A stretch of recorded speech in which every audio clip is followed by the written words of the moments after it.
Um novo exemplo, semelhante ao anterior, é proposto aqui. Neste caso, ao final do processo de fabricação do aço em um convertedor LD, constatou-se que o aço estava 20 Kelvin acima da temperatura desejada, 1873 ao invés de 1853 Kelvin.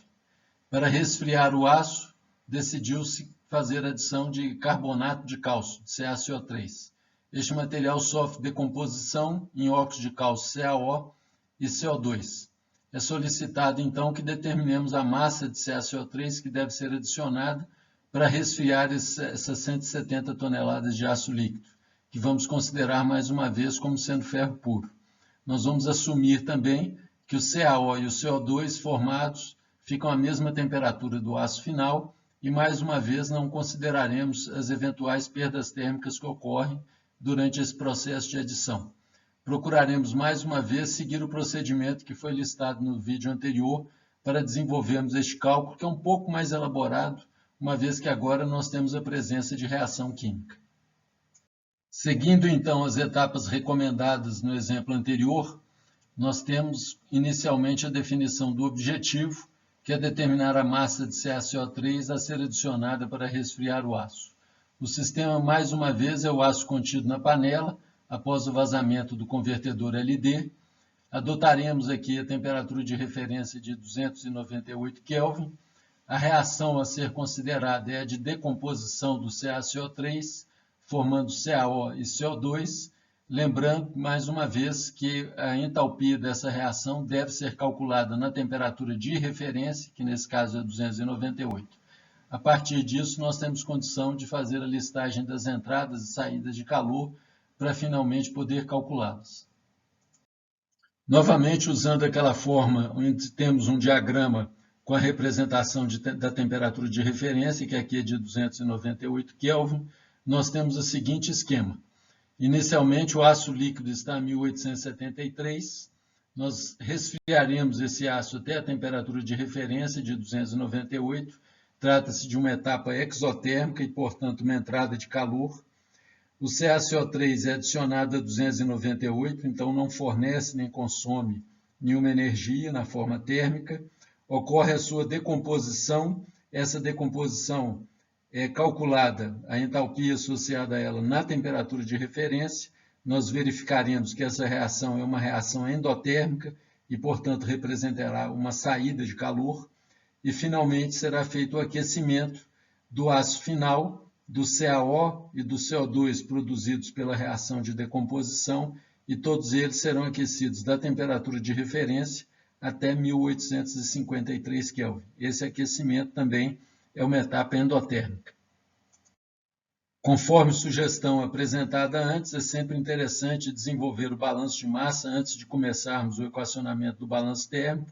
Neste caso, o balanço de massa consiste em determinar os números de mols de ferro contido na panela, inicialmente 170 toneladas, vezes 10 a 6, convertemos isso para grama, dividindo pelo peso atômico do ferro em grama por mol, obtemos então o número de mols de ferro contido inicialmente na panela. O número de mols de CaCO3 adicionado é calculado em função da sua massa, M aqui representa a massa de carbonato de cálcio expressa em quilograma, multiplicamos por 10 a 3 para converter essa massa para grama e dividimos pelo peso molecular do CaCO3, que corresponde a 100,09. O resultado é em torno de 9,99 m. Olhando a estequiometria da reação, nós constatamos que o número de mols de CaO e o número de mols de CO2 formados, eles são equivalentes ao número de mols de CaCO3 que foi adicionado. Se está em condição agora de proceder aos cálculos, para tal precisaremos de entalpias de aquecimento do ferro, do CaO e do CO2, estão listadas aqui. Eu recomendo que vocês verifiquem essas expressões consultando dados termodinâmicos para metalurgistas, e a partir delas nós podemos calcular inicialmente, então, a etapa correspondente à entrada de calor, que é o resfriamento do ferro de 1873 a 298, determinada através dessa expressão, onde o valor da entalpia de resfriamento equivale a 18,33. Este valor é obtido substituindo 1873 na expressão aqui, onde aparece t e t ao quadrado, e multiplicando este valor pelo número de mols de ferro que tinha inicialmente na panela. O valor final é cerca de 56 milhões de quilocalorias. O aquecimento do ferro, que é uma etapa de saída de calor, determinado pelo produto da entalpia de aquecimento de 298 a 1853, este valor equivale a 18,12 quilocalorias por mol e multiplicado pelo número de mols de ferro contido na panela inicialmente.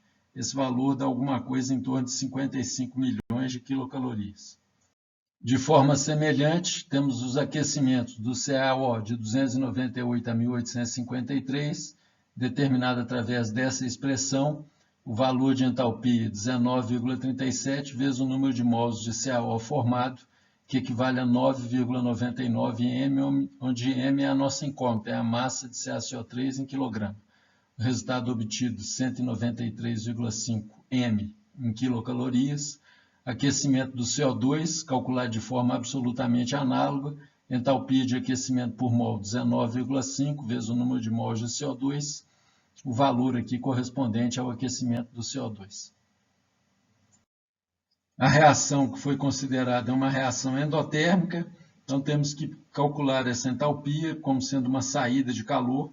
Temos o ΔH da reação, que é calculado na temperatura de 298, que é a temperatura de referência. O valor é em torno de 42,7 quilocalorias por mol. Recomendo que vocês verifiquem este valor e, mais uma vez, multiplicamos pelo número de mols de CaCO3 que foi adicionado, o resultado 427 vezes m. A última etapa do cálculo consiste em igualar as entradas com a somatória das saídas de calor. Então, temos a entrada de calor correspondente ao resfriamento do aço, posteriormente a saída de calor, aquecimento do aço até 1853, aquecimento do CaO e do CO2 de 298 a 1853 e a etapa correspondente à reação química de decomposição do carbonato. Isolando o M aqui nesta equação, nós podemos determinar o seu valor como sendo aproximadamente 785 kg.